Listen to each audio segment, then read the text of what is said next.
พอดีเมียค่อยไปเห็นซ่าขี้เหล้าอยู่ Facebook เป็นซ่าขี้เหล้าลาวใต้แล้วค่อยก็บ่เคยกินจักเทื่อการกินซ่าขี้เหล้าครั้งนี้ก็สิเป็นครั้งแรกในสิได้มาเป็นสูตรแบบนี้ก็สิมีผักมีอีหยังหลายอย่างแหละปนกันอยู่ในนี้แล้วตัวนี้จะเป็นน้ำมันจะเป็นขี้เหล้าที่ปรุงมาแล้วมีแต่เอาตัวนี้ใส่แล้วก็ทอกใส่เลยแกะออกมาก็สิมีปลาแห้งแบบนี้แล้วก็มักเพชรแล้วตัวนี้ก็จะสิเป็นผักมันนี่จะเป็นผักตัวนี้น่าจะเป็นเส้นมะฮุงแล้วก็มีผักซีมีมักถั่วยาวตาแล้วก็มีมักเพชรซอยลงในนี้แล้วก็ใส่ปลาแห้งตัวนี้จะเป็นน้ำมันนี่น้ำขี้เหล้าเขาจะปรุงมาให้เรียบร้อยแล้วสำเร็จรูปละที่จริงหันสร้างมา2 ถุงแต่ว่าเมียค่อยกินไปแล้วถุงหนึ่งเพราะว่าเรายากหลายมื้อละนี่หน้าตาจะเป็นประมาณนี้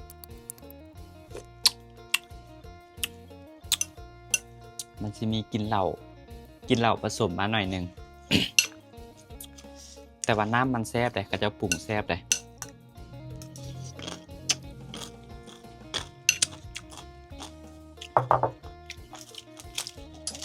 คอยหันมักเผ็ดนะตื้มมักเผ็ดใส่เข้าไปอีก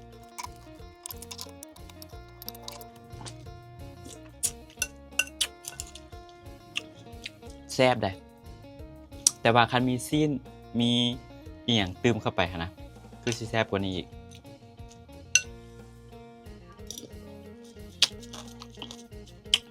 มีหอยมีอย่างใส่เนาะ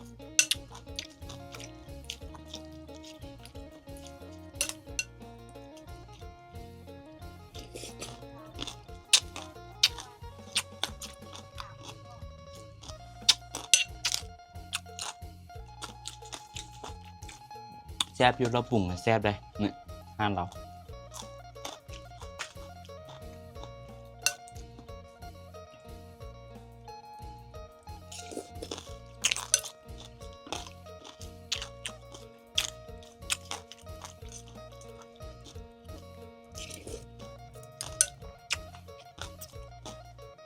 พาไปซื้อไปกินกับซื้อปลาแห้งอันนี้ไปใส่อีกใส่หลายๆรสจังแซ่บ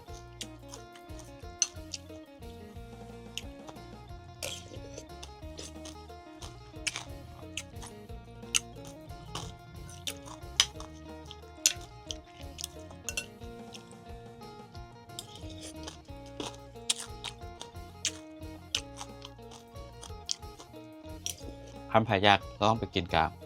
ลองสั่งได้เด้อ